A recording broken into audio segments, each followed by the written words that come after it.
गाडी शिकण्यासाठी मी सर्वप्रथम ड्रायव्हिंग क्लास शोधत होतो.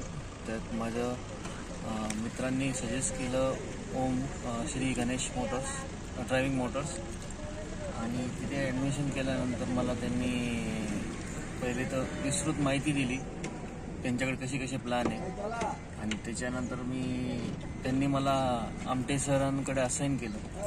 आमटे सरांनी मला गाडीमध्ये बसल्यानंतर सगळी बेसिक माहिती दिली प्रत्येक पार्टची. पहिले 2-3 दिवस नुसतं क्लचवर शिकवलं, नंतर पुढचे 2-3 दिवसानंतर ॲक्सिलेटर, असे प्रोग्रेस करत गेली, आणि त्याच्यामुळे गाडी चालवण्याचा मला कॉन्फिडन्स आला, आणि आता थोडं उत्तम प्रकारे गाडी चालवू शकतोय मी. हे जे दळवी सर आहेत त्यांनी चांगल्या प्रकारे एक अभियान चालू केलेलं आहे. हा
घ्यायची दिवस